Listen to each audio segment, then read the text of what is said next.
All right. Today it's August 12, 2025. 4:15 in the afternoon. And andito na naman ako sa favorite spot ko sa bahay. The small corner of my house, kung saan gumagana yung utak ko to create more content and brainstorming myself for more ideas. Um, Brainstorming by myself pala. Ah, ang hirap talaga pag grammar ang pinag-uusapan sa English, no? Hindi mo mapaperfect. Kasi, ang hirap, ang hirap para sa akin. So, ang daming nangyari. May dadaang train. Kaya maingay sa labas. Naka-open lang yung pintuan ko kasi hinahabol ko yung lightning.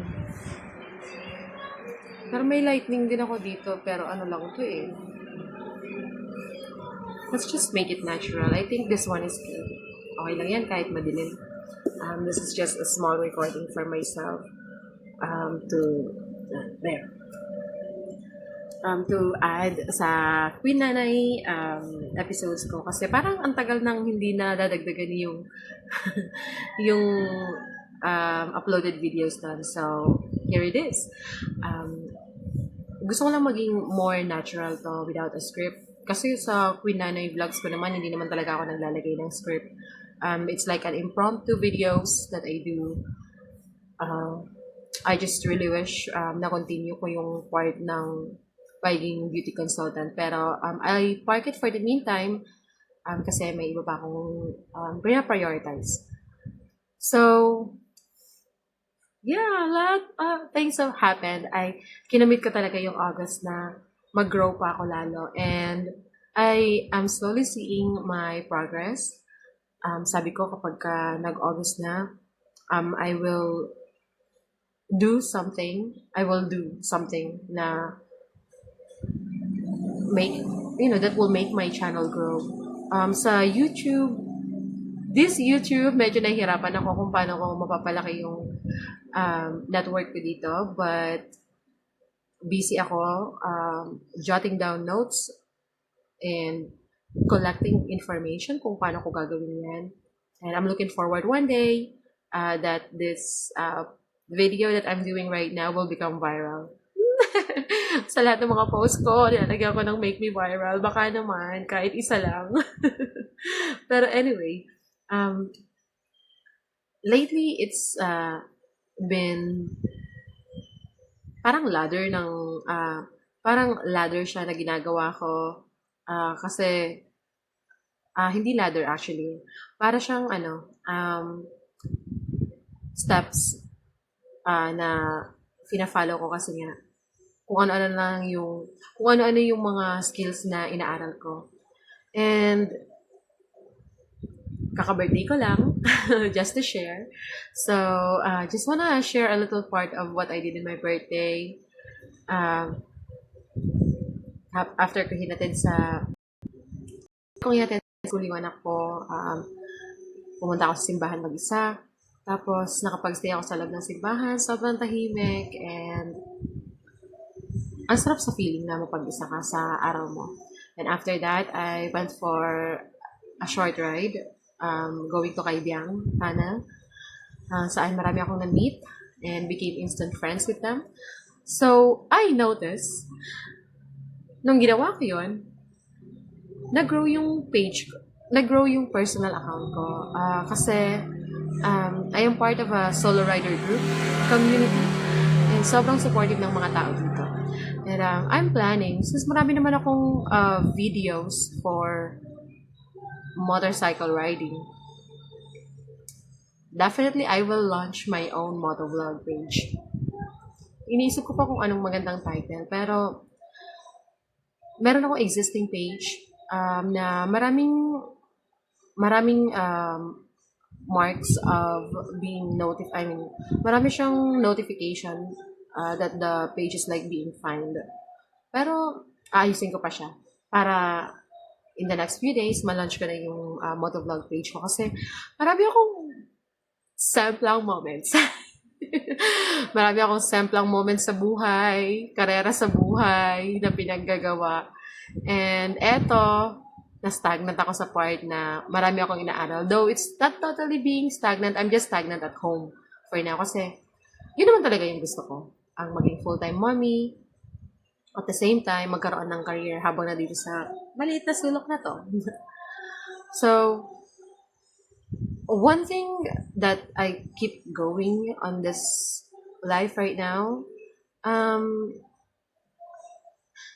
padaan-daan lang to siya sa feed ko eh. And I took time to check, ano ba talaga itong ginagawa niya? So, I researched about her, and I researched about funnel building. Sabi ko, this can help me actually. I've been picturing a lot of way how to earn. And I believe makakatulong to sa akin. May dumaan na truck. Maliit lang na truck kasi mga kapitbahay ko dito nagpapagawa ng bahay.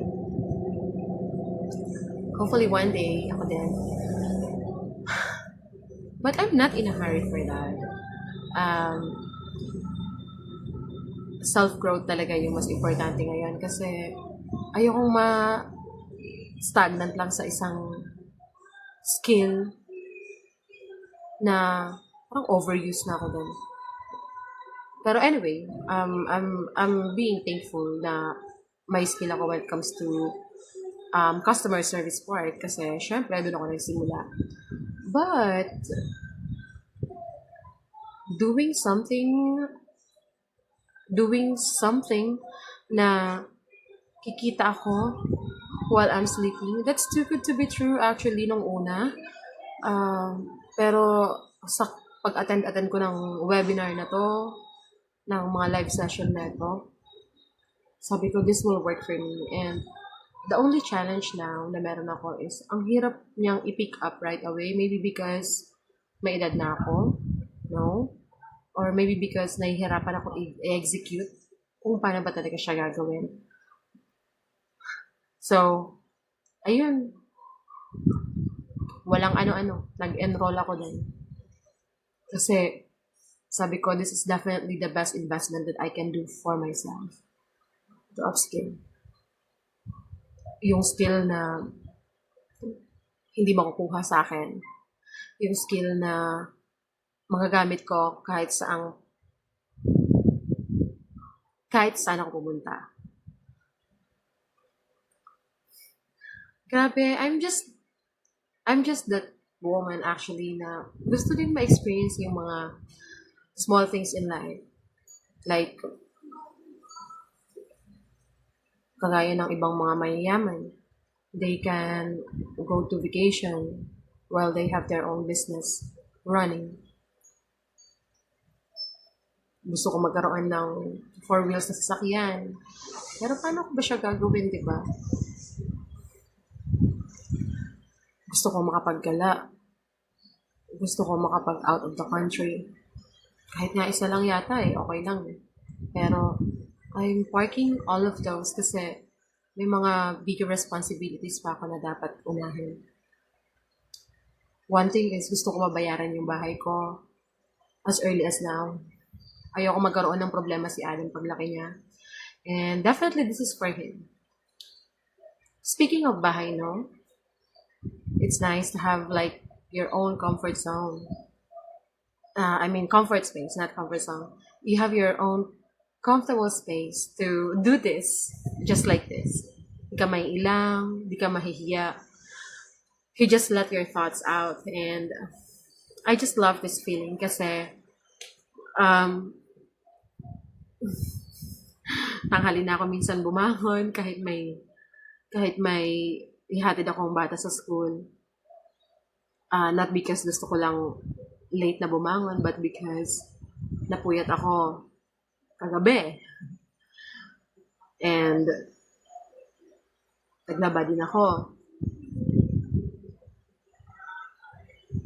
Pero masarap pala talaga yung feeling na stay-at-home mom ka while you are building your career. And for you to start doing that, you have to start learning skills by yourself. So, eto na yun. Eto na yung ginagawa ko. And, bakit nga ba hindi ko pa to ginawa noon? I was so afraid to take that risk. Maliit lang si Adam noon, nung pinanganak ko siya. Sabi ko kapag hindi ako nagtrabaho, wala akong suneldo after 15 days. Wala rin ako mabibili ng isang kahon ng gatas sa kanya.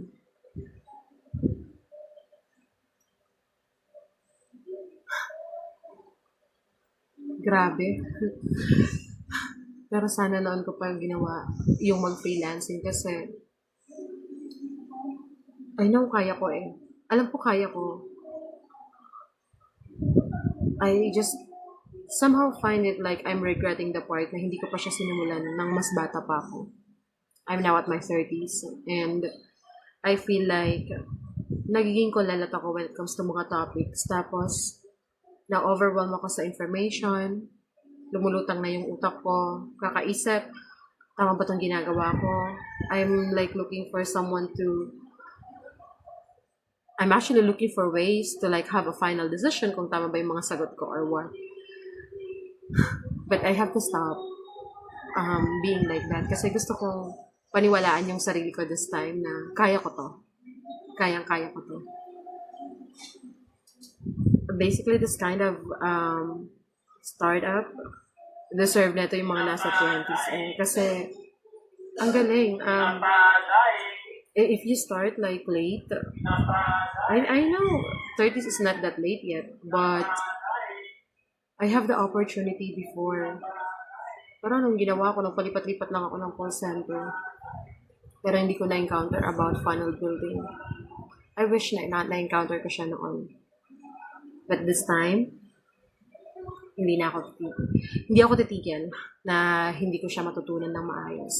So, I am dedicating my time and myself to learn this. And hopefully soon, kung ano yung mga na testimonials ng taong to, which I will share soon in my future vlogs, makamit ka din. I've been praying to God na bigyan mo pa ako ng sapat na strength and sana i-uncover mo pa yung probably 3/4 part of my brain para maintindihan ko lalo ng mas easier way kung paano ko to i-execute, paano ko to gagawin kasi Lord, sa totoo lang, ang hirap po pala. But I just want to say thank you for the guidance, for keeping me healthy to continue doing this kasi nga po talaga.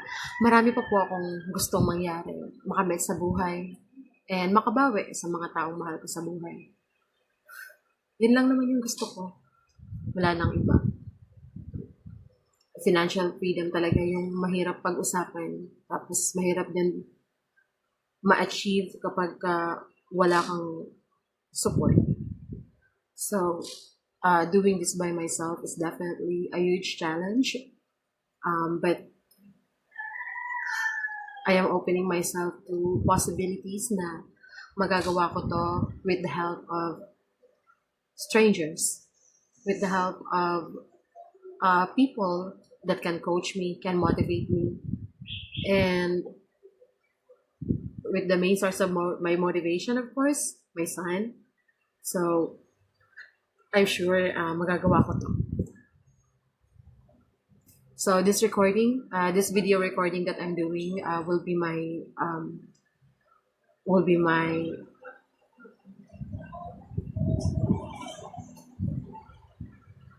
ang tawag doon?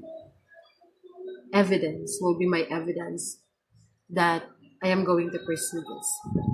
So I will look back on this video soon na hopefully nalampasan ko tong struggle ko.